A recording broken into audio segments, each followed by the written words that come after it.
Welcome to The Wedding Edit, a wedding planning podcast for the modern couple. We are your hosts, Kelly and Dana.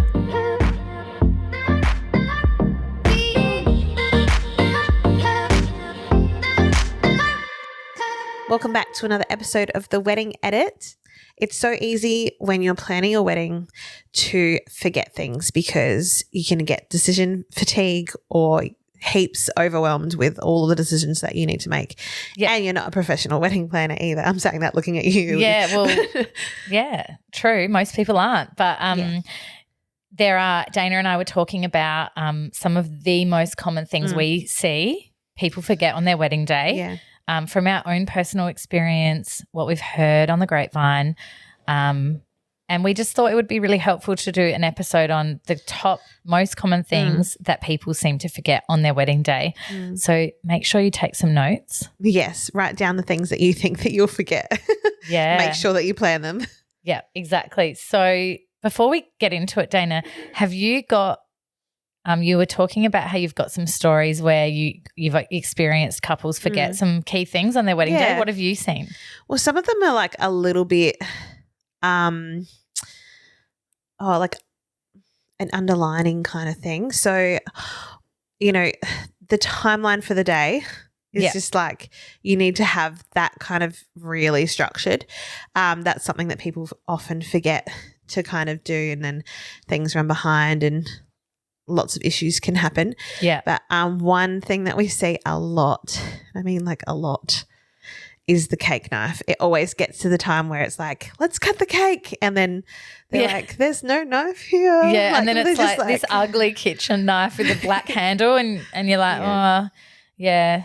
Look, you can make that still look good though as a photographer, like I think. Like generally I don't do many photos of like the hand on the hand on the handle. No, that's a bit cheesy. But what else have people forgotten? Nothing other than a cake knife? One thing that I've seen that's common is like the groom or the groomsman not trying on their suits, and so they're like too big or too small or not altered correctly, things like that. Oh, wow, that happens a lot, does it? Yeah, it really does. Yeah, and then it looks so bad. And then they feel uncomfortable probably, and it shows in photos. Yeah. So what about, didn't you mention someone forgot? Oh, the flowers, yes. Yeah. So we had one couple that were getting ready an hour away from where their ceremony location was, and they all jumped in the car, you know, excited to go. We had already left as the photographers, and I get this phone call when we're like halfway, I think, to the venue, and they said, you know, have you left yet? We're like, yeah, we left like half an hour ago. So I said, we've forgotten the flowers. So somebody just went to like Woolies or Coles and got like some flowers.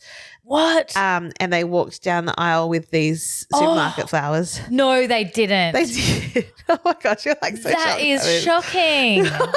It's not that shocking. Any florist would be like, that's horrific, because I think there's a bit of a common theme where supermarket flowers aren't great quality. One thing actually that I have seen people forget, so I had one couple, they were organising to save money on delivery. They decided to just like get their mum or someone to pick up all the cupcakes because they were like doing cupcakes as favours or something. Anyway, the mum took the cupcakes to their house and they were getting ready there, and then on the wedding day, like before the wedding day, they dropped everything that they needed to, like all their personal belongings and like wedding favours and things. They dropped them to the reception, and they were like there when I got there to set up. And then it wasn't for a few hours until I realised, oh, where are the cupcakes? And so then I called the bride or bride's mum or something. I had someone's phone number, and they're like, oh, they're still at our house. We haven't dropped them off. We forgot. So then I had to lucky they had me, but if they didn't have a wedding planner and they were only 15 minutes away, I just said, look, I'll just come and get them. Yeah. So I did that, but normally I wouldn't have time to do that. It was just by chance that I did on that day. But it's often things that you get someone else to do. Yeah. Or like things that are left on your plate that you're expected to drop to the venue, those types of things tend to get forgotten. So it's best to kind of delegate or have a list. Yeah. Yeah. And then I've seen the petals get forgotten. for Yeah. throwing petals or confetti, whatever. I've also seen the cake knife before. And yeah, that's probably the key things I've seen that have been forgotten. Yeah. So we're here to help. We're going to take you through a list of the top things that people forget on their wedding day. Are you ready? What's the first one? Cake knife. We've like said it like 10 times. I know, yeah. Cake knife, cake knife, cake knife. If you're not having a cake. People are like, I'm not having a cake. That solves that. Yeah, exactly. That's it. Yeah. So you're done. A schedule for the suppliers for deliveries, like bump in and bump out. So deliveries and collection. It's good. Often that gets forgotten. Yeah, and you need to work with your venue with that as well, because they have particular times, especially if they're like a winery. Yeah, and like, if you don't tell your florist that you need your bouquets, for example, by a certain time, then you might not have your bouquets for your photos. Yeah, that's true. So just things like that. It's great to have a bump in and out schedule. Yeah, absolutely. The next thing is the timeline. So you need to have a timeline. I know lots of couples just kind of go into their wedding not thinking that they need to have one, and it is a bit overwhelming to think about, but it's something that lots of suppliers can help you with on your wedding day.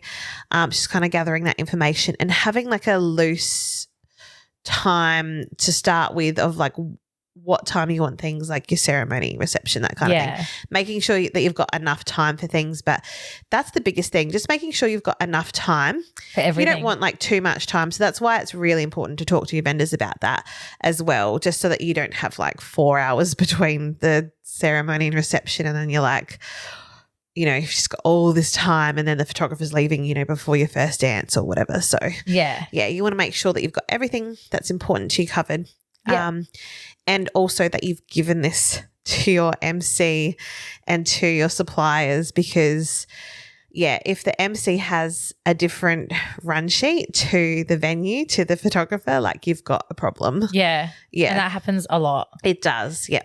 A really key one is if you're having a dry hire or private property wedding, so you have to bring everything in. A lot of the common things I see being forgotten are extra glassware. So people use a glass, they put it down. You need to have spares. Yeah. So always talk to your bar people about that, or caterer, whoever's running your bar. Cutlery sounds really silly, but like things like crockery and cutlery are easy to forget when you're overwhelmed and you're planning your wedding without a wedding planner.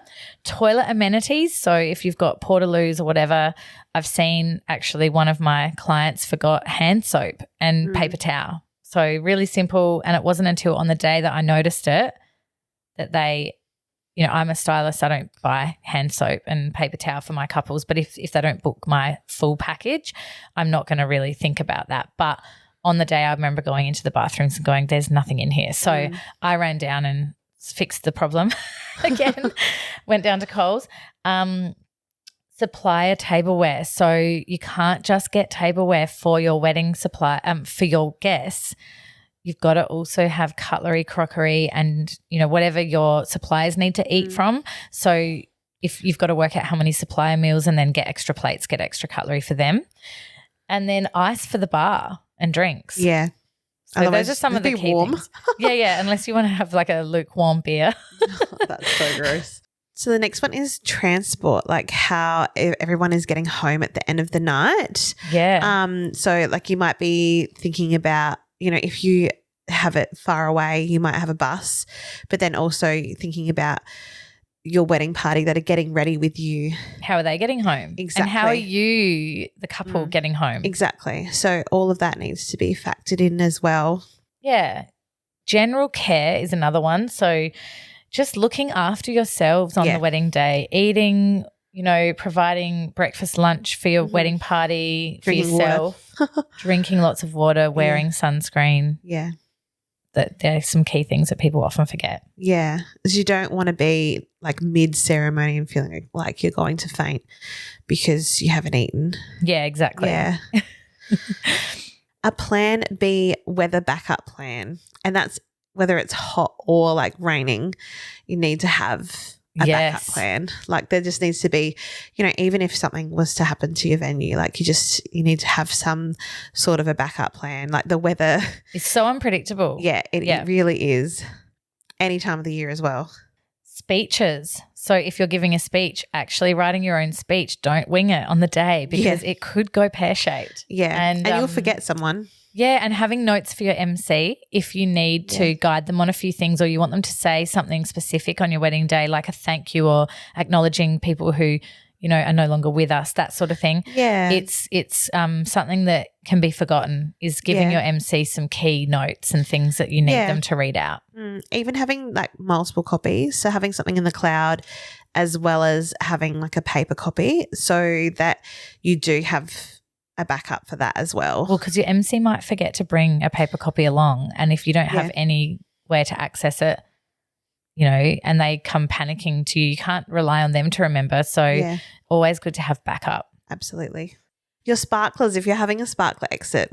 Yeah, don't forget that. And the gas lighters to go with them. Absolutely, yeah. You need some lighter guns. Mm-hmm. And don't forget to get the long sparklers. Yes, the long sparklers. Don't want anyone burning themselves on those short ones. I went to a wedding last weekend and the sparklers were tiny.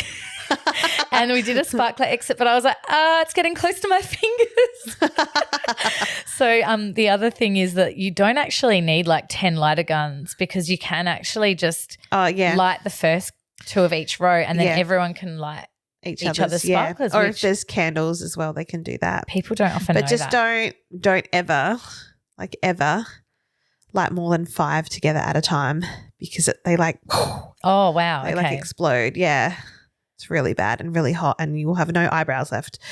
On the topic of fire, don't forget sleeves for your candles or candle holders if they're needed because your venue, if they have a thing in their terms saying you can't light candles unless you've got something like a sleeve protecting them, then you won't be able to use the hundreds of thousands of dollars worth of candles you've bought. Hundreds of thousands of dollars. No, hundreds or thousands of dollars. Okay. I was like, that's a lot of candles, Kelly. People often spend, you know, several $100s on candles. Yes. I'd love to see a wedding that had hundreds of thousands of dollars spent on candles. Not hundreds of thousands. Again, Kim Kardashian maybe, but not your average Joe.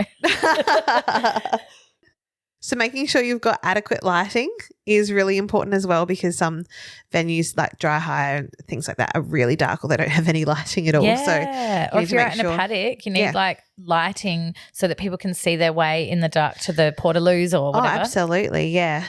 It's making sure that you've got lighting but then it needs to be adequate as well so that people can see and so that there's enough for everybody for everything that they're doing as well. Yeah. The other thing that gets forgotten a lot is a list of family photos. So if you don't have a list, it can just be really time consuming and people get confused and hang around and they're like, you know, Auntie Sue is standing there like, when am I having my photo? And you're like, no, sorry, Auntie Sue, you're not in a photo. So it's – go have a champagne. Yeah, just go and have a drink. Just go away. So it's important to provide a list to your photographer. It saves time. It makes the day more efficient. Yeah. Booking in the big things before sending out your save the dates. So this like recently I was thinking about because someone in our family is getting married and they sent out their save the dates but they had not yet booked in their venue or ceremony space. Oh, and no. I just said like, this is the date we want. I was like, I know that you want to do that date, but if you are set on particular locations, you need to have them booked in before you have a date. Like, did it go bad for them? Or? No, thankfully it's fine. So they like spoke to me about it and then just went and booked everything straight away, thankfully. So which was really good. Yeah. That's lucky. Yeah. But it could absolutely. happen because some people do probably really like the sound of a date or it means something to them. But make sure you book the key things in that are deal breakers for you. Lots of people are really huge on dates, sorry if you're one of these people, but like scarily they're like, you know, they want 24:04 24, like things it's so like funny that. Because it looks good sometimes even. I don't even think it does look good, to be honest. I don't know. It's a bunch of fours. Maybe it's easy to remember your anniversary. Yeah, if maybe. It's like that. We had our date on the same date that that Doug proposed, but a year later. Oh, yeah. So it's one anniversary. You don't have to have celebrate the anniversary of when you got engaged. I mean, I don't think people really do that unless they're like really into it. Yeah. vendor or supplier meals and dietary requirements. Yeah. Important not to forget your precious suppliers and feeding them on the night. And also considering if they have any dietary requirements and letting your caterer or venue know. And the last one that we have is enough alcohol. Yeah, we said true. Yes. Spoken like true alcoholics. No, we just I've seen a wedding run out of champagne in cocktail hour. So Was it a dry high? yes, and it was in a regional area. Oh, yes. So that's I can't believe they ran out actually. And I've seen another, well, it's not even just alcohol, but I saw another wedding where an Uber car just turned up like at entree service time out the front, and I was like, hello, and they were like, oh, delivery for Sam or something, and I was like, oh, and it was like a 6-pack or something of cans of Coke. Oh, okay. That's so This funny. is not sponsored by Coca-Cola, by the way, this episode, but yeah, I thought it was going to be like pizza or something. It was apparently a guest had brought their own like Drinks. Jack Daniels or something, and okay. there was no Coke. That's to a bit mix it dangerous, with. isn't it? When you're And- like bringing your own Jacks and Yeah. just eyeballing it. That wasn't the couple's fault, but this person apparently didn't drink anything else on their list, so they had a hip flask of spirits. Well, some people don't provide spirits, or like until a certain time, which I think is very smart because you don't want people being really drunk before you have your first dance or speeches Sozzled. and things. So, you want people to really enjoy, not that you want to restrict people, but, you just want to be sensible about the fun that you're having. Yeah. Yeah. All right. So Did we forget anything? I don't know. If we forgot something. I was saying that to our listeners. Oh, yeah. Have we forgotten anything on our list of things that couples commonly forget? What did you guys forget on your wedding day? Yeah. Anything you want to share with us? We would love to know. You can reach out to us on our Instagram. Yeah, thanks so much for listening. Thanks for listening. If you're loving listening to the Wedding Edit podcast, we would love it if you gave us a review on Apple Podcast or Spotify.